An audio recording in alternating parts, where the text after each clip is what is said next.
Parle G music presents।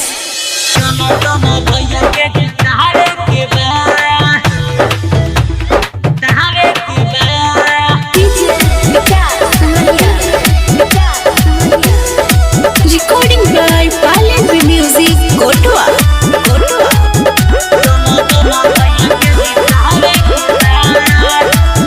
चाचा भूलो ना अपना अधिकार के, वोट दी हो तू सोच विचार के। चाचा भूलो ना अपना अधिकार के, वोट दी हो तू सोच विचार के।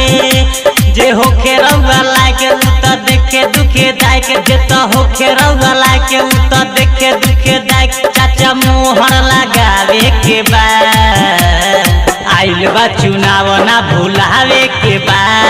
चनदन भैया के जितावे के बा, आइल बा चुनाव ना भुलावे के बा। चनदन भैया के जितावे के बा।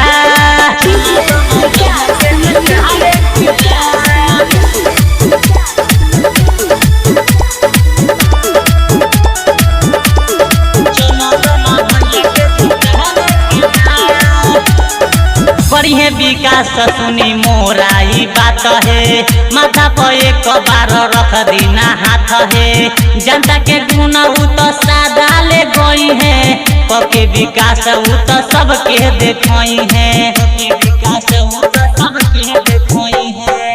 करिए विकास सुनी मोराई बात है, माथा पर एक बार रख दीना हाथ है। जनता के गुण उ तो सादा ले गई है, पके विकास उ तो सबके देखई है।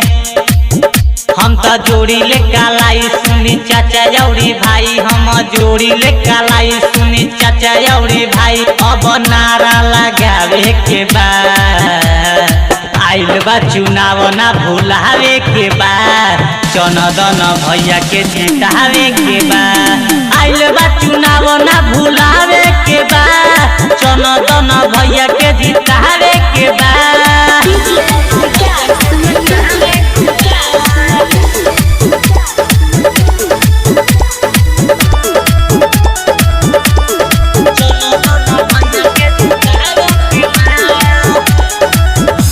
सासी कयब पहले गीत कहारी, डबल इंजन के ना चली ठिकदारी।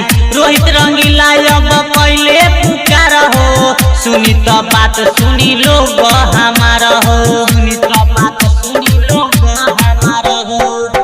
औनी सासी कयब पहले गीत कहारी, डबल इंजन के ना चली ठिकदारी।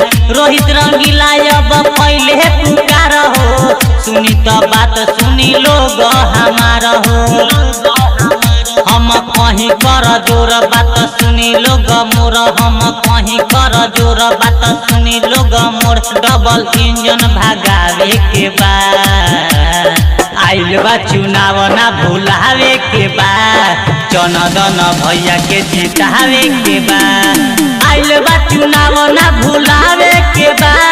चनदन भैया के जितावे के बा।